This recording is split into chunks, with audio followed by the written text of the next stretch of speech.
Okay lang po yun. Ako po ay 51. Ganyan. Ay, 51. okay. Pwede kang humabol. Ah, Okay. Anong pinagkaabalan mo dyan? ako po may isang on-call driver. Okay. Yeah, not bad.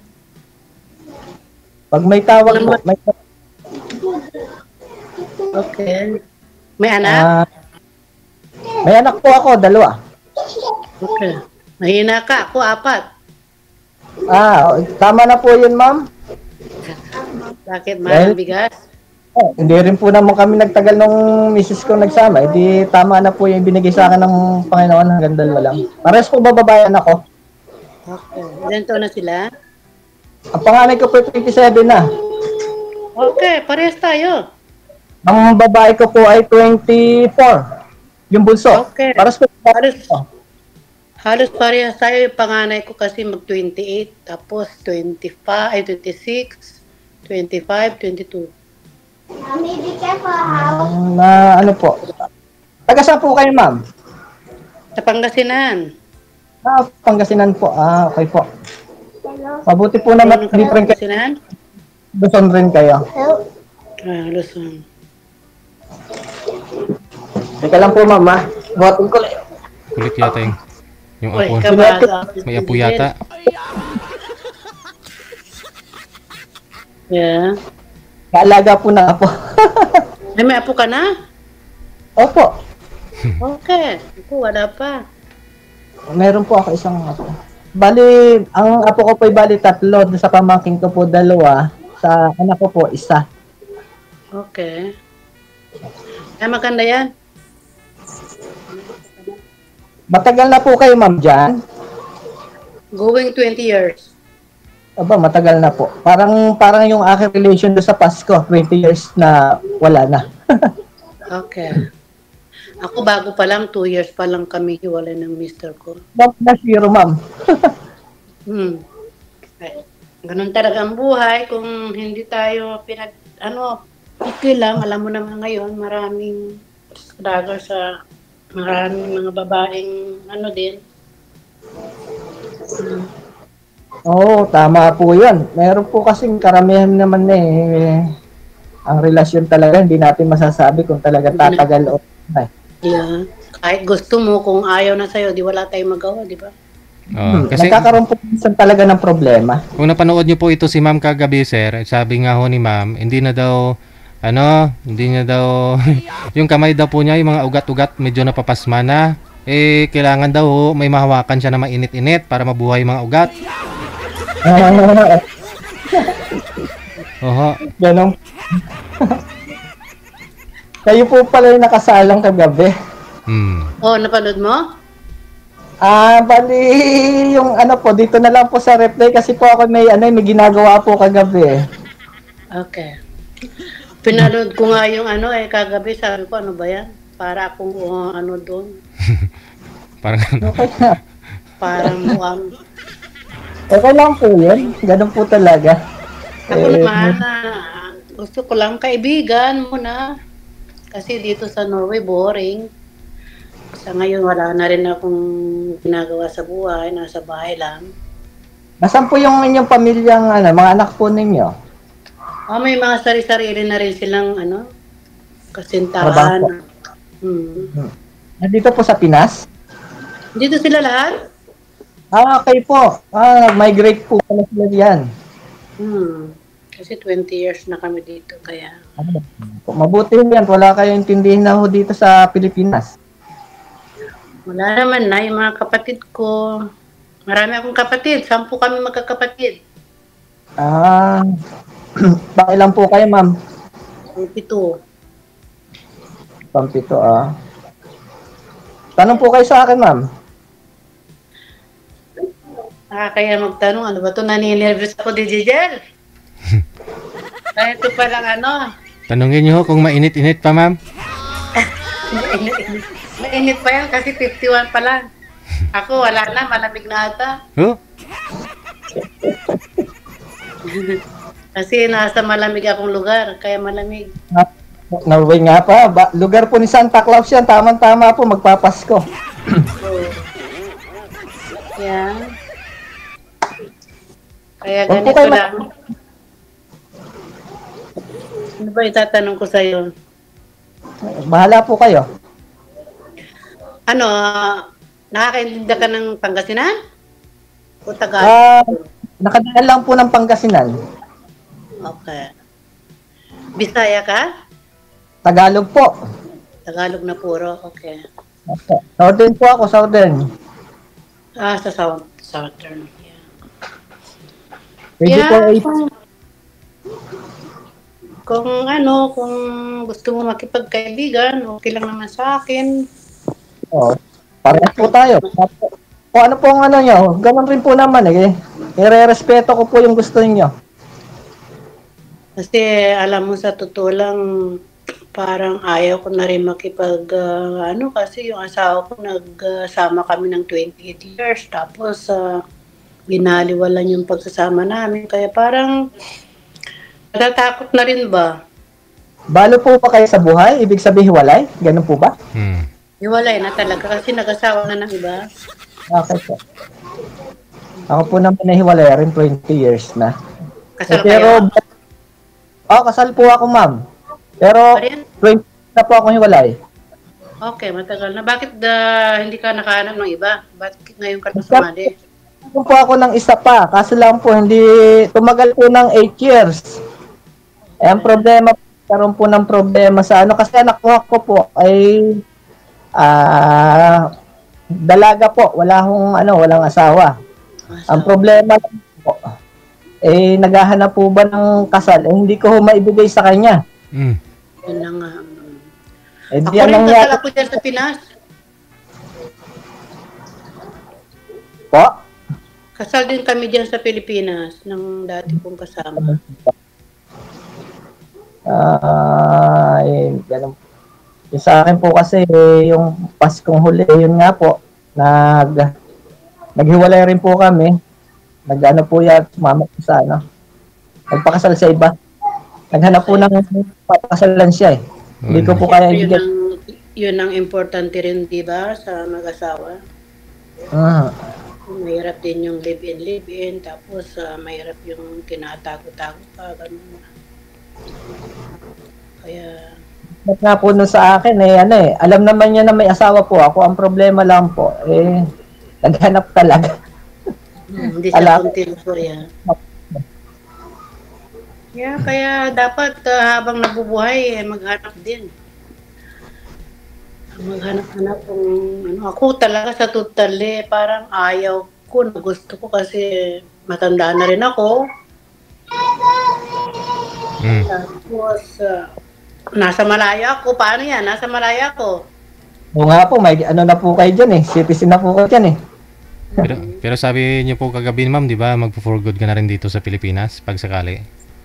Kung mayroong pagpurgodan. Ayun. Business. Diba? Kasi marami naman akong mga kapatid dyan. Kaso yung mga anak ko nandito. Kaya depende. Kung Malay nyo po, magkaroon po ng siyempre, bilang respeto ko po na bilang friend. kaibigan, hindi okay lang po chat. Malay mo, mabigat, hindi okay po pag na-develop kung magkakain. Kaso matanda na ako, sinasabi ko sa'yo, matanda na ako, hindi ko may bigay siguro yung... Ang alin po ba? Kamay mo lang naman po siguro ipasmado, ma'am. Yung tuhod, di pa naman? Yung paa na lang gagamitin ko dito dyan. Di pa. Joke. Yan. Okay lang. Kasi sa totoo lang, parang ayaw ko na dahil hindi ko naranasan sa asawa ko na yung pagmamahal ba, kumbaga. Pero ako binuhos ko lahat ang pagmamahal ko sa kanya. Kasi iba rin ako magmahal, taga Pangasinensis ako. Alam mo naman mga taga Pangasinensis. Ano po ba? Ilocana ho o ano? Pangasinan. Halo po kasi doon eh. Pero ang padre ko, taga Ilocano. May mga kamag-anak rin po ako sa sa Tarlac, sa Paniki. Paniki, okay. Yun, madadaanan mo papunta sa amin. Yun ang May gusto ko. yun po ako doon. Kaya nakakarating po ako ng parting north. Ngayon, wala kang trabaho ngayon? Wala po akong tao pati. May bagyo po eh. Oo, may bagyong araw. May bagyo po. Kawawa nga po yung mga nasalanta. Sa Bisaya ata ngayon yung bagyo? Ewan ko po, parting ano po yata, Marinduque. Kahit dito. Mindoro. Mindoro. Kahit dito sa Maynila, lakas din ang hangin at saka ulan kanina. Ingat-ingat na lang kayo dyan, ha, palagi. Salamat po. Ayun rin po dyan. Ilang years lang po kayo nagsama nun, sir, ng kalibin mo na bata pa? Gusto niyang pakasalan mo? Mga 8 years na po eh. 8 years kayo nagsama? Opo. Tagal din, no? Hindi ko kayo nagkaanak? Bali, mayroon pong problema eh. Nabubuo kasi lang nalalaglag po eh. Doon po sa bago niya, nakabuo sila, hindi? Hindi rin po ang alam ko. Mahina siguro. Oo. Pero may anak po akong dalawa sa una kong asawa. So, nasa kayo? Nasa ano po? Nasa nanay po nila. Pero nakikita po kami ng mga anak ko. Gusto kong makita. Yung bata ho dyan, sir. Ay, yung bata ho dyan na inalagaan mo, kay sinong anak yan? Apo ho yan, apo. Anak din po ng anak mo? Hindi po, sa pamangkin po ito. Okay. Nasa Manila po yung apo kong tunay. Yeah, sabi nga nila maganda raw ang may apo kasi ako wala pa akong apo eh. Nanay ko lang po kasi ang kasama ko dito sa probinsya namin. Okay. Gusto naman ang mama mo. Ilang taon na? Opo, matanda na rin po kasi 70, running to 72 na po eh. Okay, ako wala na akong mother, father, mga 12 years ago na. Matagal na rin. Ako, tatay lang po ang wala sa akin, mga 2 years. Magdadalawang taon na po. Okay. Po. Medyo naubusan ako ata ng tanong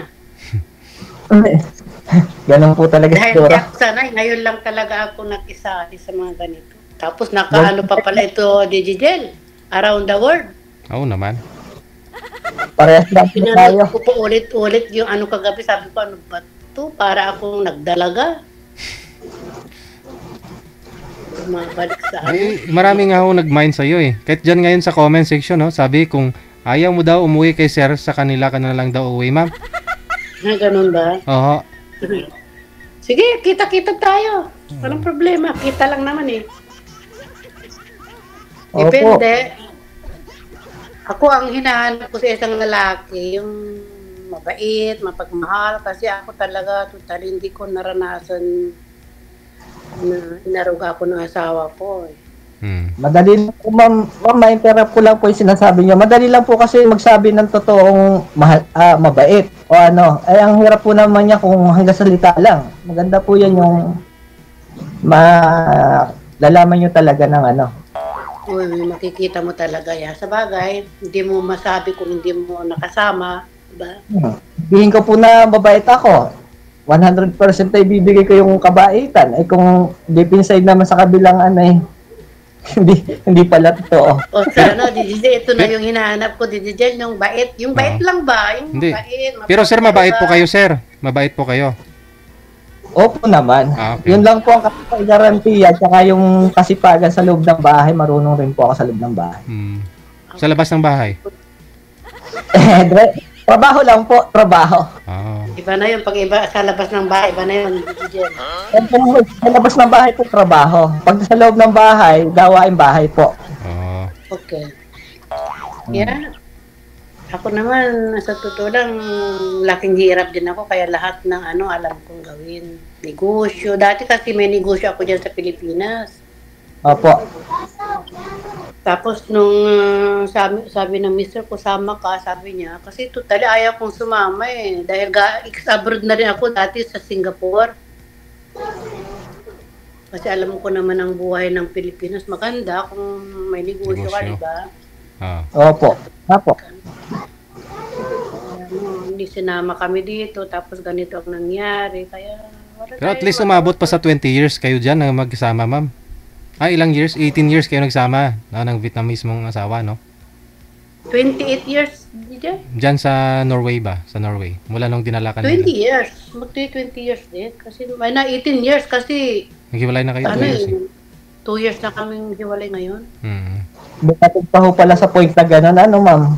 Talagang hindi mo Ewan ko masasabi. ba? Ang dami kong tanong sa sarili ko, ba't ganun? Ba't ganun? Minahal ko naman ng todo. Hindi, sinagot ko na po yun kagabi, ma'am, yung rason, ma'am eh. Sakit ho nun. Kasi nga ho, sir, napasma nga ho yung kamay ni ma'am kasi sobrang lamig daw po dyan sa Norway. Ngayon ho, Opo. hindi na siya makakahawak. Ganun. Ano po?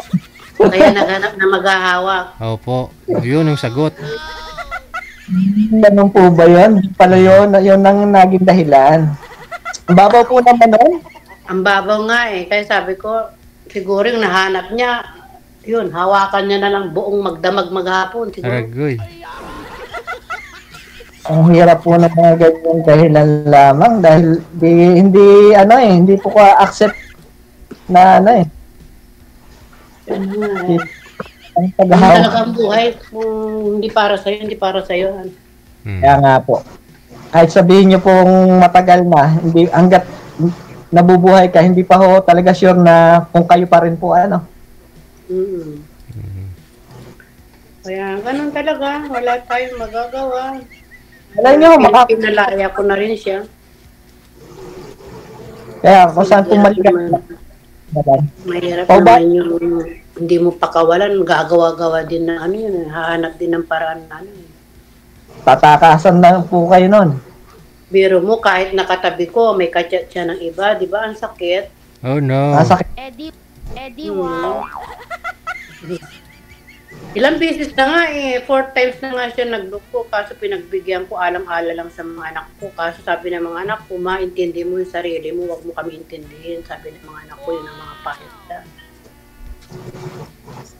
Kasi ang bilin ng magulang namin sa hirap at ginhawa, huwag kayo makipaghiwalay, sabi ng mga magulang namin. Hmm. Kaso ngayon, yun siyang ano nga Hindi na pinili kaya. niya yun. Kaya, Di ho naman hindi, masakit, pero ngayon nakamove on na rin ako, 2 years na rin. mabilis po kayo. Hindi naman sa hindi naman kagwapuhan yung mister ko eh. Baka ho hanap niyo mga po eh. Siyempre, minahal mo eh. Ako naman inaano yung itsura, ang gusto ko lang yung ugali, mapagmahal. Kasi hindi ko nga naranasan sa kanya. Hindi siya maaruga, ma'am. Hindi eh. Halos ako lahat. Biro mo 4 ang mga bata ko. Ako lahat, halos. Kaya ang mga anak ko, sa akin sila kasi alam nila yung pag-aaruga ko eh. Hmm.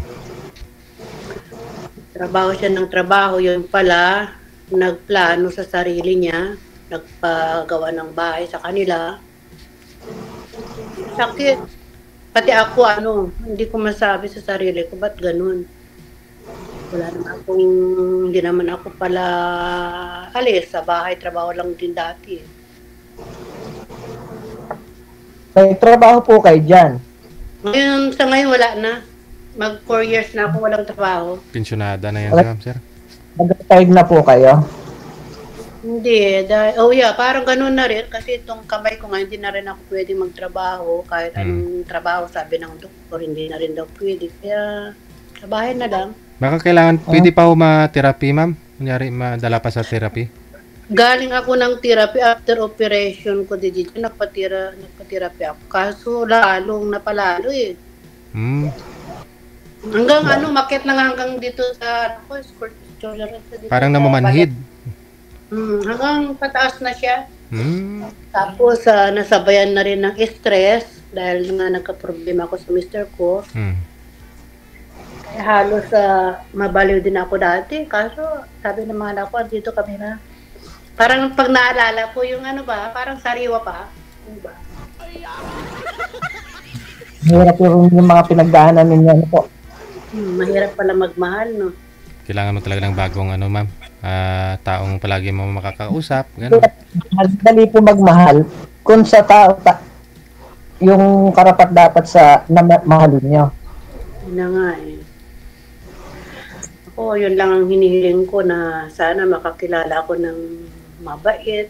Yun lang naman. Sabi ng mga anak ko, marami yan, mama. Kasi yung first na nakita mo, walang haruga, sana makahanap pa rin ng magmamahal ng tunay sa'yo. Yun ang yung mga anak ko, silang nag-ano sa akin, nag-udyok na makipag-ano pa ako.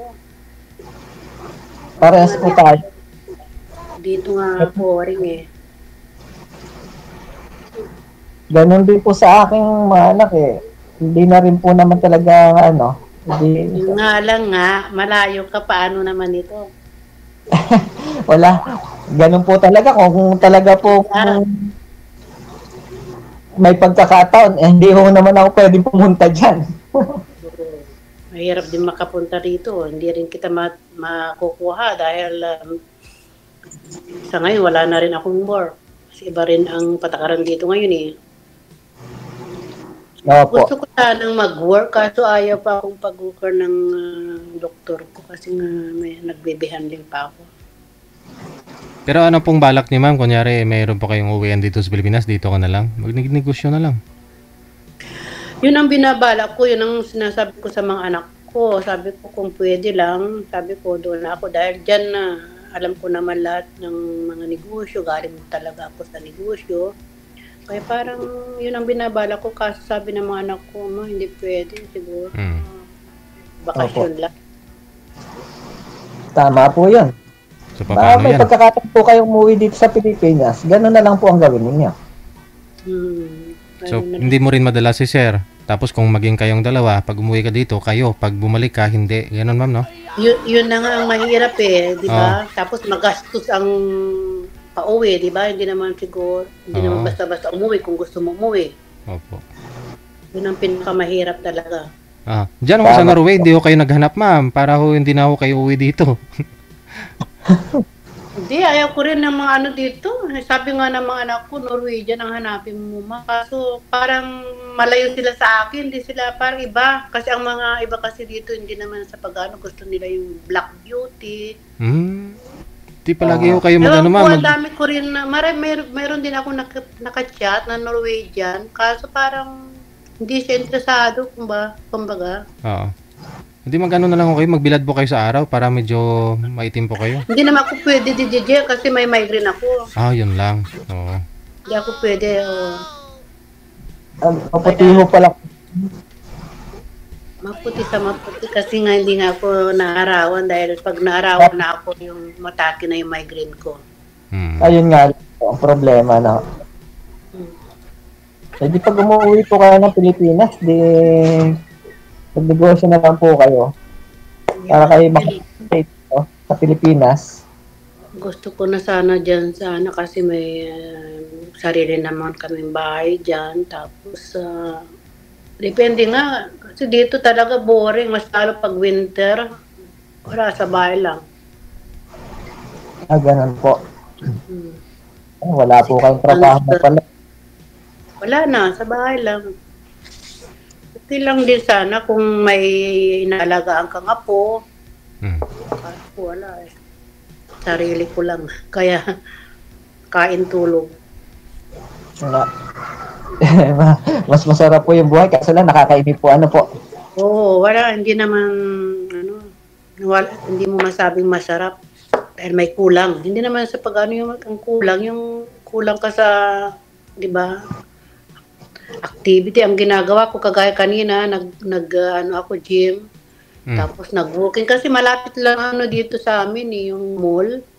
Nag-exercise po ba kayo, ma'am? Diyan? Oo, nag-gym din ako. May routine po talaga kayo? Every day. Ako po naman jogging. Kumisan, nag-jogging pa lalo pagkasama ko yung mga anak ko, yun. niyaya ako mag-jogging. Pumayat na nga ako dati ang tapak ko. Anong waistline na po ninyo? Ilan timbang na po kayo? Dati ang waistline ko 32, ngayon 28. Wala. Malaki pa yung binaba. Tapos ang kilo ko dati 68, ngayon 64. Nabigat mo sa akin. Kasi ano na rin ako ngayon, nagda-diet ako. Hindi na rin ako masyadong kumakain ng kanin. Dati 3 beses ako kumakain sa isang araw. Ngayon 1 beses lang, tapos may sukat na yung kanin ko. Pero pag just in case naman ma'am, makakapunta po kayo sa anak ninyo kung gustuin mo, no? Malayo sila, no? Malayo sila. Yung isa, 1 oras kalahati. Yung isa, 1 oras. Malayo din.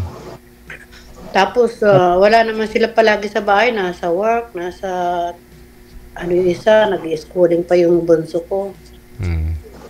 Ayaw pala yung yung biyahe. 1 oras kalahati.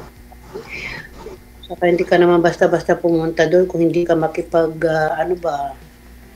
kasi busy sila palagi.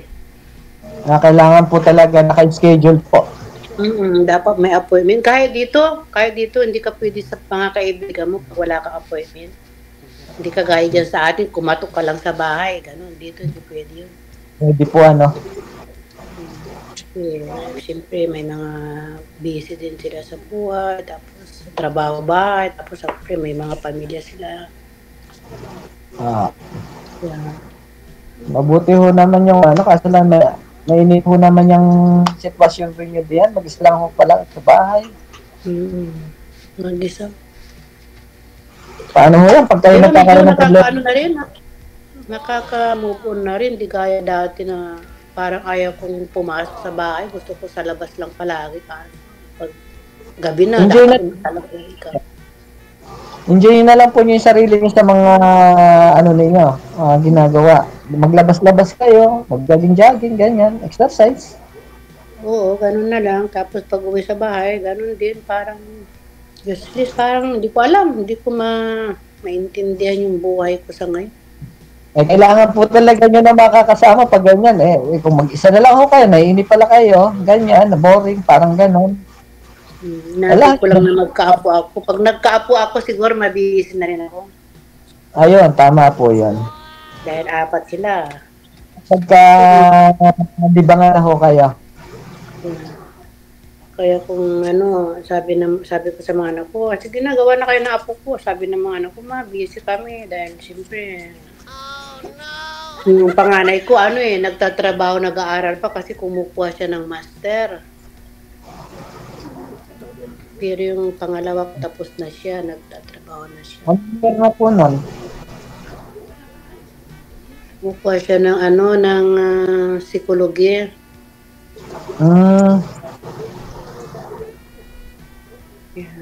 Mga bata dito, mabuti na lang yung mga 4 na anak ko, nag-focus sila sa pag-aaral. Hindi gaya ko, wala akong pinag-aralan. So, Kaya nakarating ka? Oo, nakarating ako ng Singapore. Tagal din ako sa Singapore dati. Tapos, nakilala ko tong hinayupak na to. Sa Singapore nyo po nakilala, ma'am? Hindi po, sa Pilipinas din. Nagtitinda sa bangkita, nakilala niya ako. Kararating ko lang galing Singapore kasi may karindire yung mama ko. Tapos pumunta ko sa palengke, dumaan lang ako, nakita niya ako. Akala niya Japanese kasi ako kasi ang haba ng hair ko ba. Ganda ng forest, ma'am. Tapos nung yung mga barangay tanod, sabi niya nga doon sa dalaga, pakitawag. Ako naman natanga, tinuntahan ko siya. Nalubat na yung ko. Tapos pakisula yung address mo dito. Sabi niya sa akin, isinulat ko naman hapon, nandiyan na sa bahay. Kasi friendly ako, hindi ako namimili ng kausap. Yun pala, suki ng mother ko sa restaurant. Ano po yung binibinta niya sa bangkita, ma'am? Yung mga nail cutter, yung mga white flower pa dati. Oho. Pero Maliit pa lang ang negosyo niya dati. sa Norway po siya na Vietnamese o galing po siya ng Vietnam? Napadpa sa Pilipinas. Galing ho sa dyan sa Norway. Galing sa Vietnam papuntang Pilipinas. Di ba nag-gira? Oh. Doon siya napadpad. 1989 daw siya 89 nasa Singapore ako Aha. Tapos nung pumunta na po siya dyan sa Norway, sabay-sabay na kami, sir. Ganon. Kasi yun ang nila. Kaya ayaw ko sana talaga sumama. Nag-away-away na kami dahil ayaw ko talaga sumama dahil siyempre may mga anak ako. Sabi niya hindi pwede kasi mamaya makahanap ka ng ibang lalaki dito. Sabi ko, hindi naman ako naghahanap. So, totally, hindi naman sa may itsura ako dati. Maraming karibal. Kaso, ba't siyang napili ko, hindi ko alam. Mahirap naman ang buhay niya dati. Kahit ngayon may itsura ka naman, Kaldiro nga may itsura. Ay, matanda. Wala, hindi naman. Matanda na. DJ Tapos, yun nga, umiyak-iyak pa nung ayaw ko talaga tapos ganun palang gagawin niya dito sa akin na dinala niya ako tapos ganito. Mabuti na lang Sir Didier, hindi ko siya iba kasi masakit yung ginawa niya, mabuti hindi ko napatay. Ako yun. So, dapat ngayon wala kang kausap. Tama na lang pong nawala na rin yung tao kaysa nandyan, baka mangyari yun ikapahanap mo pa. Ayun na nga Ewan ko. Sabi ko, hindi ko May dahilan kung bakit to kayo naghiwalay, ma'am. Dahil makilala mo ito si Sir. So good luck po sa inyong dalawa, sa journey ng buhay ninyo. Maraming salamat. Thank you, Sir Didier. Okay, Thank bye. you Alright. Salamat po. Sige. Ikaw ba ay malungkot? Walang makakausap at nag-iisa? May programang para sa'yo. Wanted Sweetheart. Wanted Sweetheart. Byuda, byudo, iniwan, single mom, single dad, single tita, single tito, single lulo, single lula. Basta nasa tamang edad, 18 pataas, pwede kang sumali. Basta walang sabit, walang asawa, walang girlfriend, walang boyfriend, walang ka-LDR. Pwede kang sumali. Sa mga gustong sumali, install lang ng Viber or email application sa inyong mga cellphone. Gumawa ng account at kung ready na yung account mo, hanapin ang aming account, Digigel OFW Emotion, sa pamamagitan po ng aming ID na +63 961 3560 194. I-PM mo sa amin ang pangalan mo, edad at saka lokasyon para amin po kayong mahanapan ng inyong lugar, kaedad. At malay mo, siya na ang matagal mong hinihintay. Makakasama sa hirap at ginhawa. Wanted Sweetheart. Wanted Sweetheart. Gabi-gabi mong mapapanood at mapakinggan. Alas 7 hanggang alas 10 ng gabi. Dito lamang sa Gel FM 98.7. Powered by OFW Emotion TV Radio. Wanted Sweetheart. Wanted Sweetheart. Paalala, mag-ingat sa mga scammer. Susunod natin mga kasama, nasa linya